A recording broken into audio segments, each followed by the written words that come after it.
विराज एक पहलवान था। कुश्ती और दंगल करना यही उसका पेशा था। पहलवानी से उसने बहुत नाम और धन कमाया। सब लोग उसे वीरू भाई कहकर पुकारते थे। वीरू से कभी किसी का दुख नहीं देखा जाता था। वह हमेशा दीन दुखियों की मदद करता था। परंतु एक दिन कुश्ती करते समय उसके पैर की हड्डी टूट गई, जिससे वह बिस्तर पर आ गया। वीरू की पत्नी सौम्या बोली, हमारा तो जैसे जीवन ही बर्बाद हो गया। मैं तो ये सोच सोच कर परेशान हूँ कि अब आगे क्या होगा। अरे भाग्यवान, तुम तो ऐसी चिंता कर रही हो जैसे मैं मर गया हूँ। पैर ही तो टूटा है, हाथ तो सही सलामत है ना। आज नहीं तो कल फिर से अपने पैरों पर खड़ा हो जाऊंगा। पैरों पर तो खड़े हो जाओगे, मगर पहलवानी तो नहीं कर पाओगे ना। डॉक्टर ने साफ साफ मना किया है कि पैर पर अब कभी ज्यादा वजन मत डालना। शुक्र है तुमने डॉक्टरी नहीं पढ़ी, नहीं तो अब तक मेरा पैर ठोक पीट कर सही कर देती। अच्छा चलो छोड़ो, जो होगा सो देखा जाएगा। इसी तरह वीरू को बिस्तर पर बैठे हुए 5 महीने गुजर गए।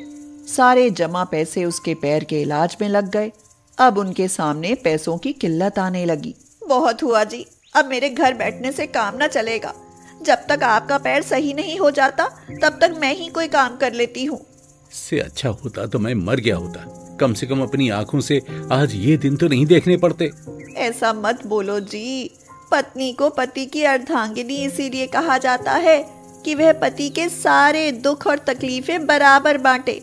मैं कल ही कहीं कुछ काम ढूंढती हूँ। हाँ, क्या हम कोई ऐसा काम नहीं कर सकते जिससे मैं बैठे बैठे ही कर दूं? तभी मम्मी पापा चिल्लाते हुए उनके दोनों बच्चे आयुषी और राघव आ धमके। आयुषी बोली, पापा मुझे पैसे दो, मुझे पिज्जा खाना है। मुझे मोमोज खाने हैं पापा, मुझे भी पैसे चाहिए। तुम जानते हो, जब हम छोटे थे तो हमें केवल 50 पैसे मिलते थे, जिससे हम ज्यादा से ज्यादा चने लेकर खा पाते थे। लेकिन तुम्हें तो सीधे 100 रुपए चाहिए। जानते हो ना कि मेरे पैर में कब से चोट लगी हुई है, इसलिए कहीं से पैसे नहीं आ रहे हैं। पापा फिर 50 पैसे में आप पिज्जा कैसे खाते होंगे? नहीं बेटा, हमारे जमाने में पिज्जा नहीं था। हाँ, जब भी कुछ ऐसा खाने का मन होता था तो अम्मा आटे का चीला, पूड़ी या चूर चूर पराठा जरूर बनाकर खिला देती थी। पापा ये चूर चूर पराठा क्या होता है? बेटा, जिसे तुम लोग चूर चूर नान कहते हो ना, उसे हम चूर चूर यानी खस्ता पराठा कहते थे। वीरू की बात सुनकर दोनों बच्चे जिद करने लगे कि हमें भी वही वाला पराठा खाना है। पगला गए हैं ये बच्चे, और साथ में आप भी। घर में इतनी तंगी है और आप इन्हें चूर चूर पराठा खाने की बातें बता रहे हो। अब भुगतो। वीरू परेशान हो गया कि बच्चों को कैसे टाले। घर में घी है न तेल, फिर कैसे बनेंगे चूर चूर पराठे। अम्मा तो उनमें बहुत घी तेल लगाती थी। आयुषी, तुम बड़ी हो तो कम से कम बात समझने की कोशिश करो। घर में घी तेल खत्म हो गए और खरीद कर लाने के लिए पैसे भी नहीं हैं। सौम्या घर के हालातों से बहुत दुखी थी। वह बेचारी क्या करती। वीरू चलने फिरने तो लगा था, मगर अभी वह कोई काम करने लायक नहीं था। डॉक्टरों ने साफ साफ कह दिया था कि अगर इस पैर पर दबाव पड़ा तो पैर खराब भी हो सकता है। चलो बच्चों, यहाँ तो तुम्हें कुछ नसीब न होगा।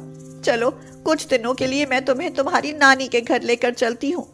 सुनिए जी, कुछ दिन वहीं रहूंगी। मुझे कोई काम धंधा मिल गया तो वापस आ जाऊंगी। आपके लायक तो रसोई में राशन है, समय से खाना बनाकर खा लेना, और हाँ, दवाई भी। कुछ दिन बच्चों के साथ वहां रहूंगी तो हमारा खर्चा भी कम होगा। सौम्या तो बच्चों को लेकर मायके चली गई, लेकिन वीरू बिल्कुल अकेला रह गया। मन में सोचने लगा, आखिर बच्चे कब तक अपनी नानी के यहाँ रहेंगे? स्कूल की पढ़ाई भी छूट रही है। कोई ना कोई काम तो करना ही पड़ेगा, लेकिन ऐसा क्या करूं जिससे पैर पर कोई दबाव न पड़े। 1 सप्ताह गुजर गया। वीरू को याद आया कि उसका एक दोस्त चूर चूर नान का ठेला लगाता है और दिन भर में उसकी हजारों रुपयों की बिक्री हो जाती है। मन में एक उम्मीद जागी। उसने सोचा, क्यों ना मैं भी चूर चूर नान बनाऊं। मैं बैठे बैठे बनाया करूंगा और सौम्य बेचा करेगी। लेकिन काम शुरू करने के लिए पैसे कहां से आएंगे? बहुत सोचने के बाद उसे याद आया कि एक बार उसे कुश्ती जीतने पर सोने का मेडल मिला था। वीरू मेडल हाथ में लेते हुए कहता है, तुम्हें पाना मेरा सपना था, लेकिन तुम्हें खुद से दूर करना ऐसे लग रहा है जैसे अपनी जिगर के टुकड़े को खुद से दूर कर रहा हूं। मुझे माफ कर देना, शायद अब यही आखिरी रास्ता है। वीरू ने अपने दिल पर पत्थर रखकर वह मेडल बेच दिया और अपने दोस्त की सहायता से अपना नया काम शुरू करने का सामान खरीद लिया। वह अकेले ये काम नहीं कर सकता था, इसलिए उसने सौम्या को वापस बुला लिया। अगर पहले ही दिमाग में ये विचार आ जाता तो मुझे बच्चों के साथ मायके जाने की जरूरत ही नहीं पड़ती। तुम्हारे बिना बिल्कुल अकेला पड़ गया था। अब तुम आ गई हो तो देखना, ये चूर चूर नान का काम खूब चलेगा। वीरू ने सड़क के किनारे एक तख्त बिछाया और किनारे पर एक भट्टी लगाई। वीरू वहीं बैठकर चूर चूर नान बनाता था और सौम्या सेकती थी। सब्जी वो घर से बनाकर ले आते थे। ना खाओगे लच्छे पराठे, ना खाओगे पान, सब कुछ भूल जाओगे जब खाओगे हमारे यहाँ की चूर चूर नान। वीरू को सब लोग जानते थे, इसलिए ग्राहक खुद ही उसके पास पहुंचने लगे। अरे वाह, आज पूरे 800 रुपए की कमाई हुई है सौम्या। हो सकता है कल और भी ज्यादा हो, लेकिन उसके लिए हमें कुछ और भी करना होगा। क्यों ना हम ऊपर से ज्यादा मक्खन लगा कर दें और उसके अंदर आलू या प्याज भी भरें, लेकिन अभी उसकी कीमत नहीं बढ़ाएंगे। अभी तो हमें अपने ग्राहक बढ़ाने हैं। हाँ, वीरू और सौम्या दिल और जान लगाकर चूर चूर नान बनाने लगे। उनके खूब ग्राहक बढ़ने लगे और खूब आमदनी होने लगी। अरे भाई पहलवान जी, जरा 2 प्लेट लगा दो। लेकिन भाई हो तो तुम अकेले, फिर 2 प्लेट किसके लिए? अरे भैया, तुम्हारे हाथों में स्वाद ही इतना है कि जब तक 2 प्लेट ना खा लूं तब तक सब्र ही नहीं आता। वीरू अपनी तारीफ पर बहुत खुश होता। उनके दिन बदलने लगे थे। उम्मीद भी नहीं थी कि एक दिन उनका ये काम इतना अच्छा चल निकलेगा। उसकी सफलता देखकर उसके कुछ दोस्तों को जलन होने लगी। वीरू के दोस्त किशोर और नंदन आपस में बात करने लगे। 2 कौड़ी का पहलवान हलवाई बन बैठा है, बैठे बैठे नोट छापता रहता है। अरे इसका तो कुछ ना कुछ करना ही पड़ेगा। वो तो लंगड़ा है, तब ये गजब है। अगर सही सलामत होता तो न जाने क्या करता। मैं तो सोच रहा हूं कि जब ये शाम को घर जाए तो इसकी भट्टी में पानी भर दूं। जब भट्टी नहीं रहेगी तो नान कैसे सिकेगी? अरे भैया, पानी भरने की जरूरत ही क्या है, तोड़ ही देते ना इसे। ना रहेगा बांस, ना बजेगी बांसुरी। तो देर किस बात की, जल्दी से हथौड़ा लेकर आओ। उन दोनों ने वीरू की भट्टी तोड़ दी। अगले दिन जब वीरू वहां पहुंचा तो टूटी हुई भट्टी देखकर बहुत दुखी हुआ। सौम्या, लगता है कोई हाथ धोकर हमारे पीछे पड़ा है। रोज कोई ना कोई नुकसान कर ही जाता है। सोच रहा था मैं यहाँ एक ढाबा ही बना लूं, कम से कम सुरक्षा तो रहेगी। और हाँ, उसका नाम रखेंगे पहलवान चूर चूर नान वाला। मेरे लिए इससे ज्यादा खुशी की बात क्या होगी कि हमारा भी अपना एक ढाबा होगा। फिर कोई भी उसे तोड़ने की हिम्मत नहीं करेगा। देखा सौम्या, अगर हौसले बुलंद हों तो कामयाबी भी जरूर मिलती है। मुझे फक्र है कि मैं आपकी पत्नी हूँ। आपकी सफलता ने मेरा भी मान बढ़ाया है जी। उसके बाद वो दोनों अपने पहलवान ढाबे में चूर चूर नान का काम और भी ज्यादा मन लगाकर करने लगे। गुंजन का घर ऊंची पहाड़ियों पर था। उसके पिता आलोक वहां एक गाइड थे। वहां पर आए हुए लोगों को वो पहाड़ियों पर घुमाते और उनसे जो भी पैसा मिलता उसी से घर का खर्चा चलता। गुंजन अपने पिता से बोली, बाबा, आप पूरे दिन पहाड़ों पर चलते हो, आपके पैरों में छाले पड़ जाते हैं, क्यों ना मैं भी कुछ काम करूं? गुंजन, ज्यादा मत सोच। जिस दिन कोई अच्छा लड़का मिल गया ना, उस दिन रिश्ता पक्का समझ। अब ससुराल के बारे में सोच। अरे गुंजन की माँ, मैं तो बताना ही भूल गया। अरे वो अपने बाबूलाल है ना, उन्होंने एक लड़का बताया है। लड़का गुंजन के जोड़ का है। 2 ही भाई हैं, अमीर लोग हैं। अच्छा, ये तो खुशी की बात है। अब जल्दी लड़का देखो और बात पक्की कर दो। हाँ।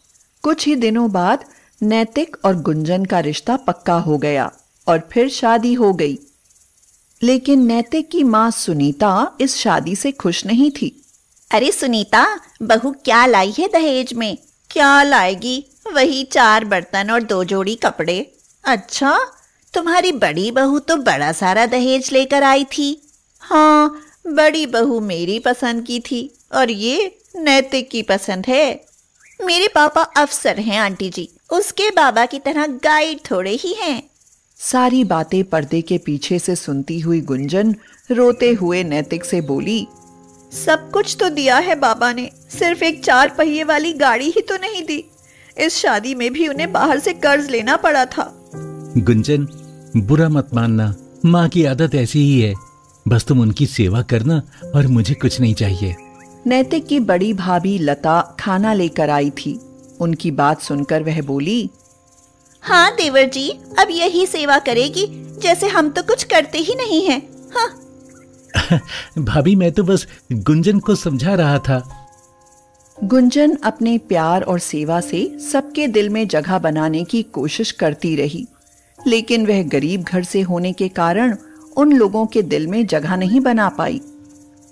उन दिनों बारिश का कहर था, पहाड़ खिसक रहे थे, बादल फट रहे थे। रेड अलर्ट घोषित कर दिया गया कि सब लोग अपने घर खाली करके दूसरी जगह पर चले जाओ।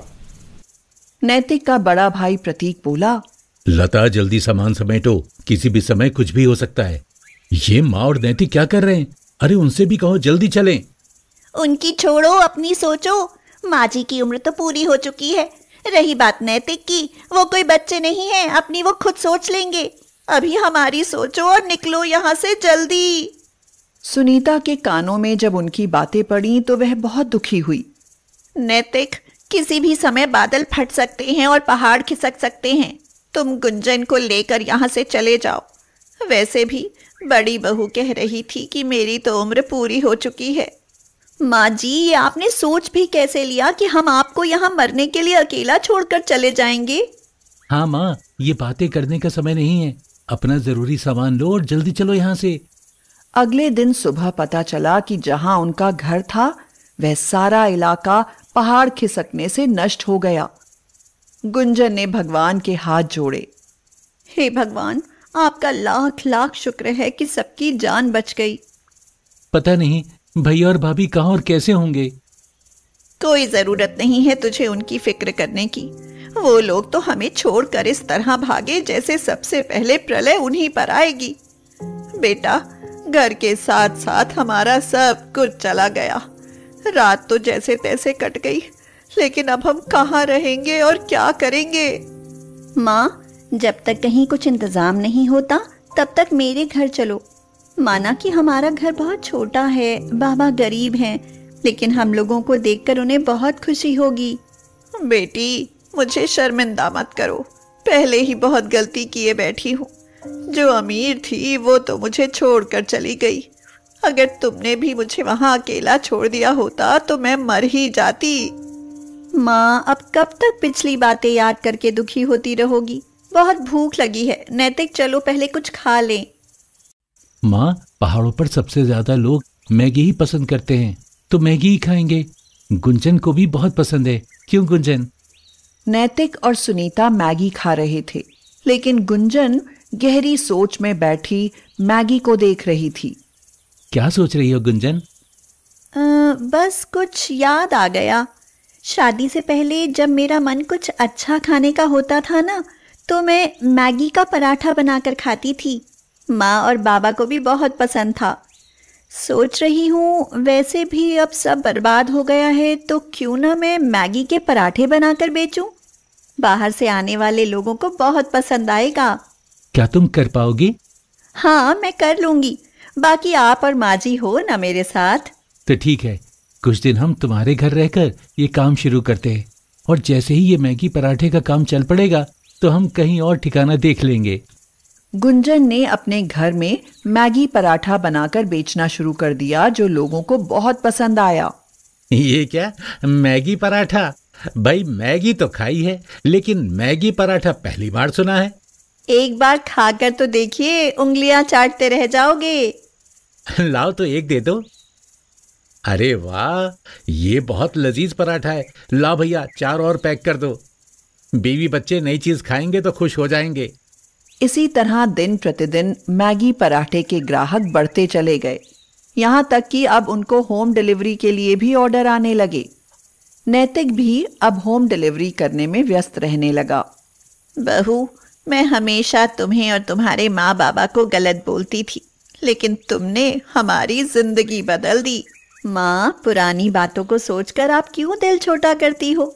आपके बिना मैं अकेले कुछ भी नहीं कर पाती। बहू, अब ये हमारे और तुम्हारे वश का काम नहीं है। हमें कुछ और लोग चाहिए जो हमारी मदद कर सकें। माँ जी, नैतिक ने कुछ लड़कों को बुला लिया है, अब वो हमारी मदद करेंगे। धीरे धीरे पहाड़ों में मैगी पराठे वाली बहू मशहूर हो गई। नैतिक, अब हमको अपना घर खरीद लेना चाहिए, वैसे भी यहाँ जगह कम पड़ जाती है। नैतिक ने एक बहुत बड़ा सा मकान लिया और वहीं एक मैगी पराठा रेस्टोरेंट खोला। अब यहाँ पर बहुत बड़ी तादाद में पर्यटक आने लगे। एक दिन उनके रेस्टोरेंट में 2 गंदे और बीमार से पति पत्नी आए और वेटर से बोले, 3 दिन से भूखे हैं, कुछ खाने को मिलेगा क्या? बच्चे भी भूख से तड़प रहे हैं। चलो भागो यहाँ से, न जाने कहाँ कहाँ से आ जाते हैं भिखमंगे। कौन है सोनू? पता नहीं मालकिन, जरा देखो तो। अरे भैया भाभी, आप और वो भी इस हाल में? देखो तो बच्चों की क्या दुर्दशा हो गई है। गुंजन, तुम? पीछे से सुनीता भी आ गई। माँ, आप लोग यहाँ? ये रेस्टोरेंट तुम्हारा है? ये रेस्टोरेंट गुंजन का है, जो उसने बड़ी मेहनत से बनाया है, वरना तुम लोग तो हमें छोड़कर भाग ही गए थे। माँ, हमें माफ कर दो, हमसे बहुत बड़ी गलती हो गई। जिस दिन से घर छूटा है, भूखे मरने की नौबत आ गई है। 3 दिनों से बच्चों ने कुछ नहीं खाया। मैं तो शुक्रगुजार हूँ अपनी बहू गुंजन की, जिसने मुसीबत के समय हमारा साथ दिया। अब आप पुरानी बातों को भूल जाइए और खाना खाइए। अब आप लोगों को इधर उधर भटकने की जरूरत नहीं। अब हम सब मिलकर मैगी पराठे का काम करेंगे और एक साथ रहेंगे अपने घर में। क्यों माँ जी, माफ कर दिया ना आपने इन्हें? हाँ, मेरी मैगी पराठे वाली बहू।